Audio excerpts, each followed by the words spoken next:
you now join me in a BMW Z4. Now this car is something that we've decided to have a go with. I'd never driven one of these before until today, just driven up the road in it. It's really low, which is a brilliant thing because it's a little two-seater sports car, and the fact that it's really low means that you feel like you are going really, really fast at speed limits, which is what you want because you don't want to be having to really give it some to be able to get it go anywhere.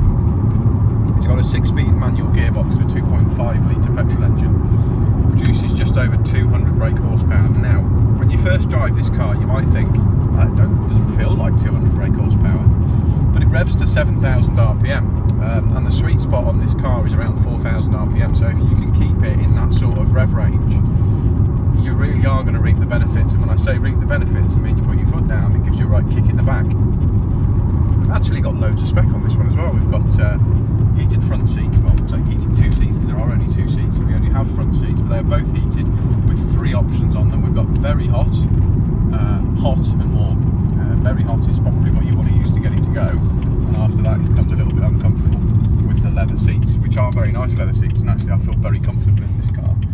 It's not uncomfortable to sit in at all, really holds you in. I've got a really long bonnet in front of me as well. I don't know if you can see out of the windscreen how long the bonnet is. I quite like that on a little 2-seater sports car. It makes you feel like you've got loads and loads of room in front of you. These are fitted with a really nice daytime running light as well, which makes them look. It's got the Angel Light, the BMW Angel Light. It's probably one of the only first models to do it in their range. It just makes it look a little bit more aggressive. Doesn't sound all that bad either, to be honest. Sounds really good. Got just a 2-spoke exhaust out the back, which looks quite aggressive from the rear. The other thing about this car is it handles superbly. You can go around the corner at any speed you like and it'll hang on. When it does let go, not that you should be doing this on public roads, but if you're having a nice spirited drive home on a back lane or a country lane, when it does let go, it gives you plenty of warning so you can counteract that. And in the wet, this thing is really good fun. We've got a nice big screen up front as well with our navigation on it. We've got our iDrive system down here to control it as well. So we've got all of our infotainment on that one screen, controlled with the dial down there. It makes it really easy. It's probably one of the best infotainment systems on the market today.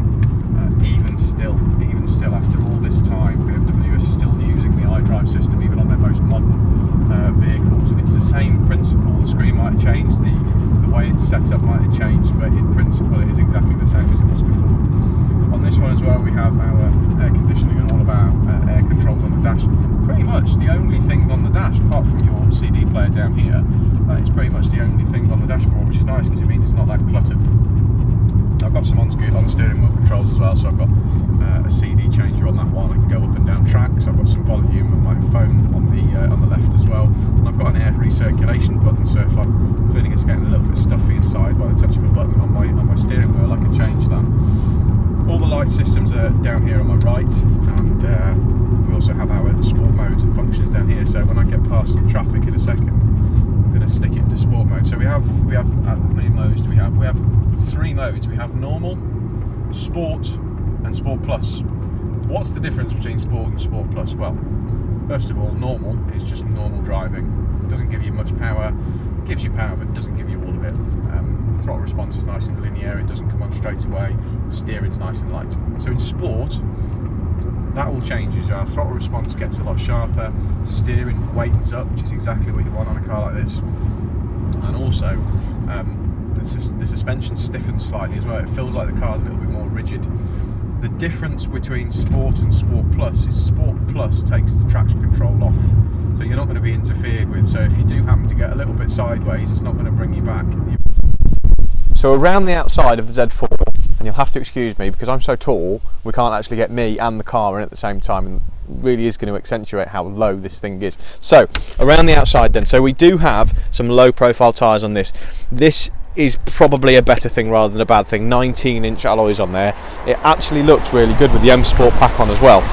Around the outside again, on the side we have a BMW logo there, which is quite synonymous with the Z4. Have a look at the interior of the cabin. Nice and standard. I mean, it's not too over exuberant. We haven't got much colour in there. It's not designed to be like that. It's designed to be nice and neutral coloured, so you can focus on your driving more than anything else. Again, M Sport steering wheel, M Sport branding wherever you look. Around back, with parking sensors on the back as well. Brake light in the middle, which is your standard upper brake light. Around the side we have our aerial antenna here. Let's have a look around the inside as well there. So we have our M Sport branding along the sill as well. So they try and put M Sport branding wherever they can without making it look too tacky. It doesn't look tacky at all, it looks absolutely brilliant. I spoke a little bit on the drive about how long that bonnet was, and you can see exactly how long it is here. It pretty much is half the car, and that's because they have to fit a 2.5 litre petrol engine under the bonnet. The front as well, this is probably one of the first first models that BMW made, surprisingly, which has got that front sort of squared off look that you see on the roads nowadays. It's a little bit like the 3 Series looks at the front, except the Z4 is quite a signature model.